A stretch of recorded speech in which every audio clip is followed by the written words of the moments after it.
Selamat malam, perkenalkan kami dari kelompok 4 dengan judul Makalah Pendekatan Manajemen Kelas menurut HM Ginot. Kami beranggotakan 6 orang. Yang pertama ada Elizabeth Novencia Dila Sevani dengan NIM 201134123. saya Skolastika Irene Rati Primativa dengan NIM 201134158. Saya Dwi Lestari dengan NIM 201134014. Saya Yeni Nurfadila dengan NIM 201134035.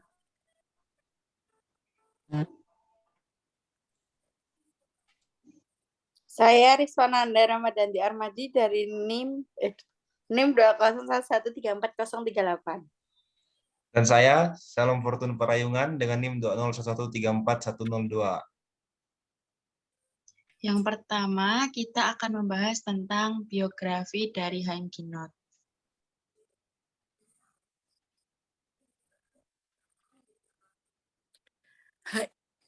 Biografi tokoh HM Ginot. HM Ginot adalah seorang psikolog klinis, terapis anak, pendidik orang tua, dan penulis yang karyanya mempunyai pengaruh yang besar kepada orang-orang yang berhubungan dengan anak-anak. Ginot memulai karirnya dengan menjadi guru sekolah dasar di Israel pada tahun 1947. Setelah itu, Ginot bermigrasi ke Amerika Serikat untuk berkuliah di Universitas Columbia di New York City dan mendapatkan gelar doktor dalam psikologi klinis pada tahun 1952.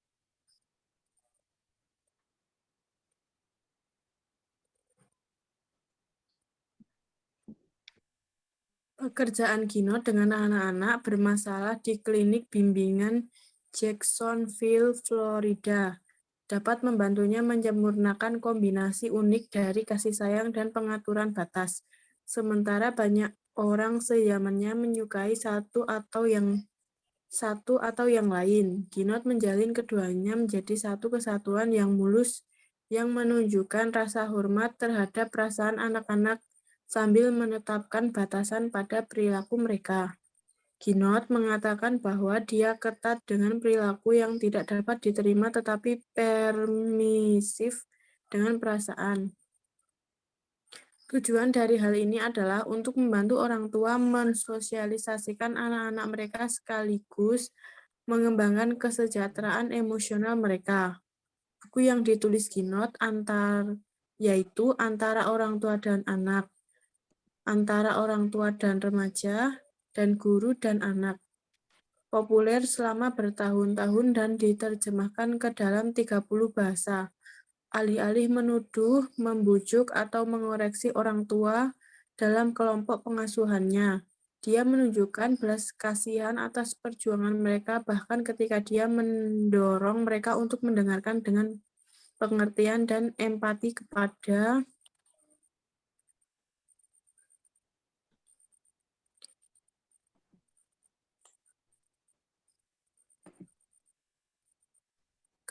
anak-anak mereka. Untuk mendengarkan dengan pengertian dan empati kepada anak-anak mereka. Metodenya untuk bekerja dengan orang tua dijelaskan oleh Arthur R. Orgel pada tahun 1980. Inti dari metode Ginot adalah pengakuan bahwa menyangkal perasaan membuat mereka lebih intens dan bingung. Sebaliknya, pengakuan perasaan memungkinkan orang tua untuk menyembuhkan dan akibatnya menjadi pemecah masalah yang lebih baik. Misalnya, Ginot menulis tentang seorang gadis berusia 12 tahun yang tegang dan menangis ketika sepupunya pergi setelah menghabiskan musim panas bersamanya. Ginot merekomendasikan agar orang tua mengakui perasaan anak-anak mereka dalam situasi seperti ini dengan tanggapan seperti, "Kamu sudah merindukannya," dan "Rumah itu pasti terasa kosong bagimu tanpa Swiss di sekitarmu." Dampak Ginot yang berkelanjutan digarisbawahi dalam buku berpengaruh oleh John Gottman tentang membesarkan anak-anak yang cerdas dan emosional, yaitu teori Ginot tidak pernah terbukti menggunakan metode ilmiah yang masuk akal secara Iris, tapi saya dapat memberikan bukti terukur pertama yang menunjukkan bahwa gagasan Ginot pada dasarnya benar. Empati ini tidak hanya penting, itu adalah dasar dari pengasuhan yang efektif pada halaman 35. Mengikuti contoh Ginot, Gottman mendorong orang tua untuk menjadi emosi pelatih daripada meremehkan, tidak menyetujui, atau laissez-faire. Sementara pengaruh Ginot terbukti dalam karya Gottman dan juga oleh murid-muridnya Adele Weber dan Ellen Maslis. Kontribusi terbesar dan warisannya yang berkelanjutan mungkin adalah mengajarkan keterampilan komunikasi yang dapat membantu orang tua berhubungan dengan anak-anak mereka dengan cara yang penuh perhatian dan pengertian tanpa mengurangi otoritas orang tua.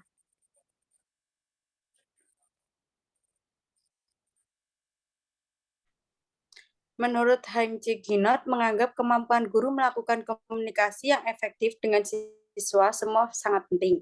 Hal yang harus dilakukan guru dalam teori pendekatan manajemen kelas teori komunikasi kongruen yaitu 1. Dengan menggunakan komunikasi kongruen yang terbuka, serta perasaan sesuai peserta didik mengenai diri sendiri dan lingkungannya.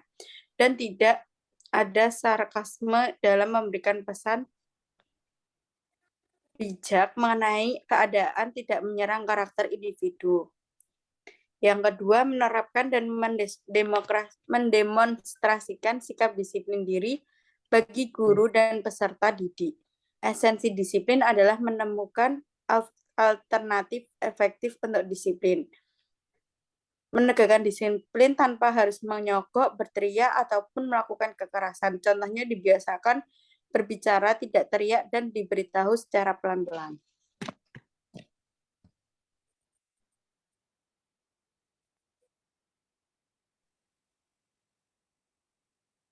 Yang ketiga yaitu tanpa membantah, tanpa meremehkan, dan mendebat tindakan peserta didik, serta menerima dan mengakuinya. Yang keempat, menggunakan pujian apresiatif pada sebuah tindakan yang dilakukan, dan hindarkan pujian evaluatif yang berfokus pada karakter peserta didik. Yang kelima, menggunakan komunikasi e-message, yaitu komunikasi tanpa menyalahkan dan berfokus pada perasaan atau bagaimana perilaku dapat mempengaruhi rasa. Yang keenam, mengundang kerjasama peserta didik untuk berkontribusi dalam lingkungan kelas dan mendemonstrasikan perilaku terbaik mereka. Yang selanjutnya kita akan membahas tentang implementasi atau pendekatan dari HM Ginot. Yang pertama itu ada pengaruh komunikasi interpersonal dan pola asuh keluarga terhadap prestasi belajar anak. Jadi di sini dimaksudkan bahwa pola asuh keluarga dan komunikasi yang ada di dalam keluarga itu sangat mempengaruhi prestasi belajar anak. Lingkungan-lingkungan keluarga juga berpengaruh terhadap prestasi belajar anak. Jika orang tua memiliki komunikasi yang baik, maka prestasi belajar anak akan meningkat dan komunikasi atau bahasa-bahasa yang dimiliki oleh anak juga akan positif.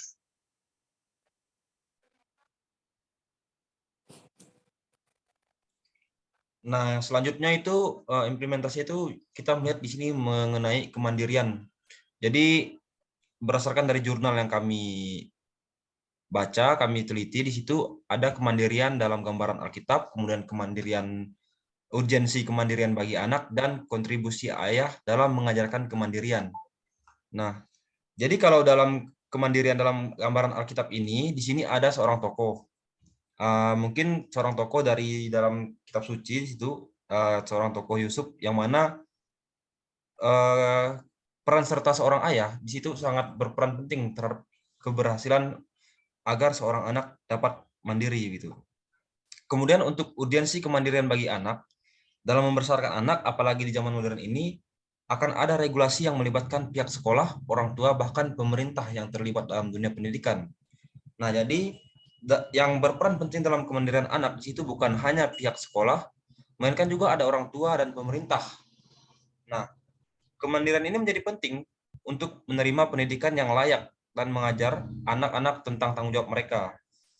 Nah, kemandirian dianggap penting dalam kehidupan anak karena kemandirian berkaitan dengan kecerdasan emosional dan sosial anak. Kemudian selanjutnya, kontribusi ayah dalam mengajarkan kemandirian ini sangat besar ya. Terutama di sini karena seorang ayah memiliki waktu yang sangat banyak dengan seorang anak gitu. Karena waktu terbanyak seorang anak itu nanti terdapat di rumah, bukan hanya di sekolah. Memang peran serta sekolah dan juga pemerintah dalam kemandirian anak itu juga besar. Tapi waktu untuk mengajarkan kemandirian itu tidak sebanyak waktu yang dimiliki oleh orang tua, terutama seorang ayah di sini dalam hal untuk mengajarkan kemandirian kepada anak, begitu.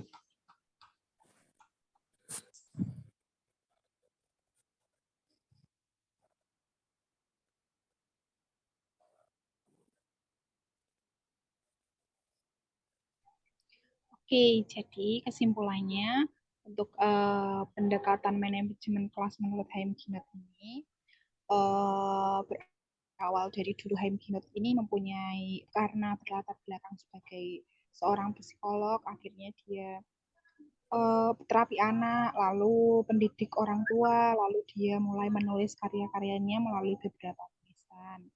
Lalu dia punya kontribusi juga terbesar, lalu dia yang mengajarkan keterampilan komunikasi yang nantinya bisa membantu orang tua berhubungan dengan anak-anak dengan cara perhatian, mengerti tanpa mengurangi otoritas sebagai orang tua.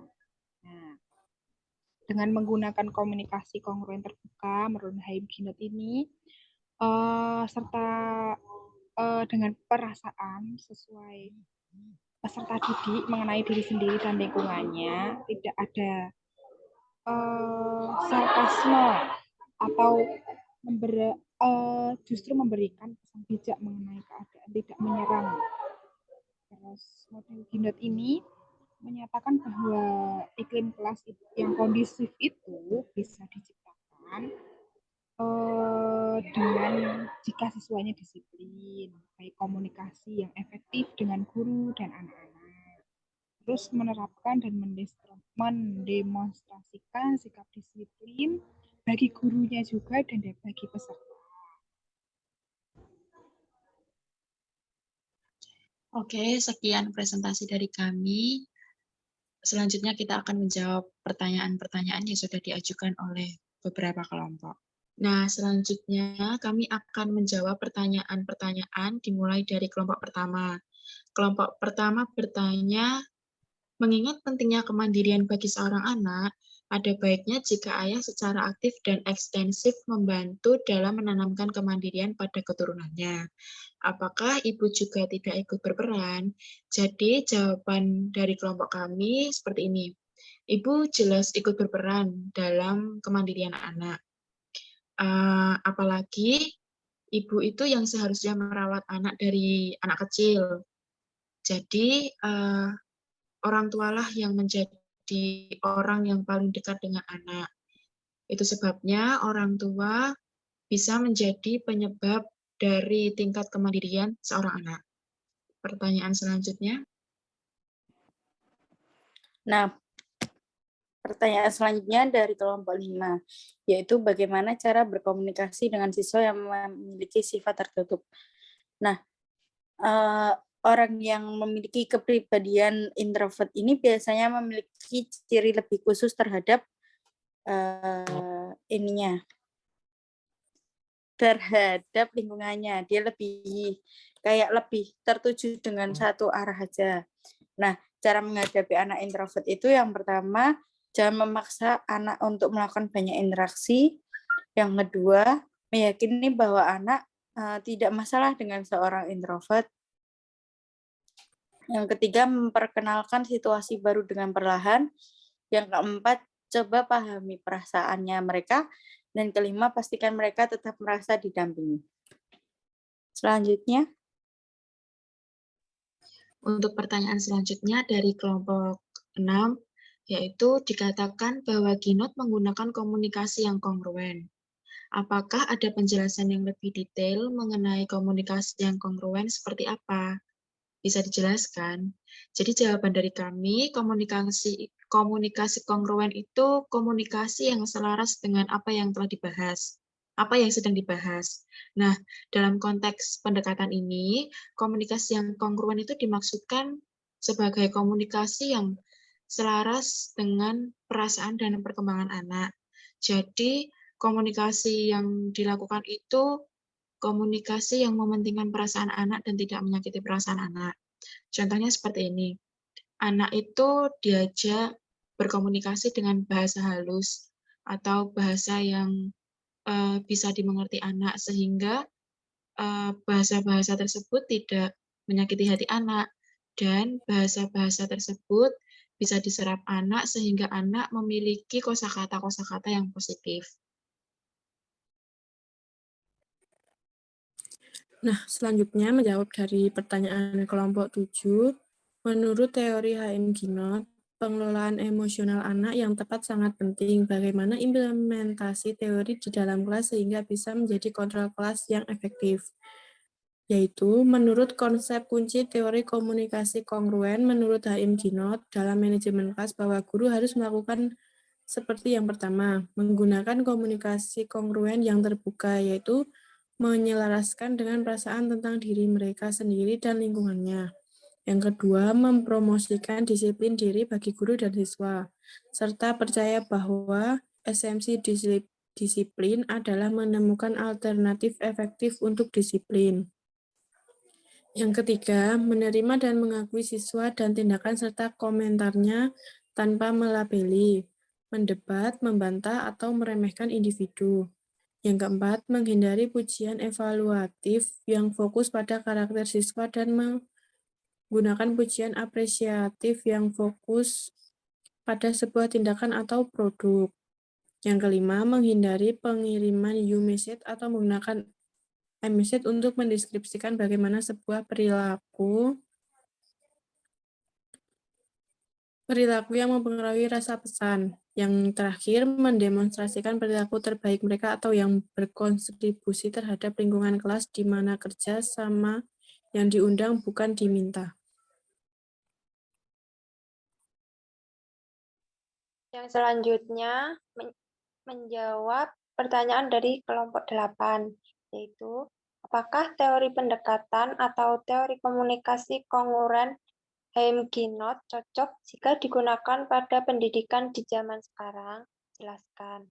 Nah, menurut kelompok kami, teori komunikasi kongruen HM Ginot masih cocok jika digunakan pada pendidikan di zaman sekarang, karena teori ini mendemonstrasikan dan mendorong komunikasi, perilaku, dan sebuah hubungan yang positif di dalam kelas, di mana akan membangun sebuah lingkungan yang baik. Seperti itu.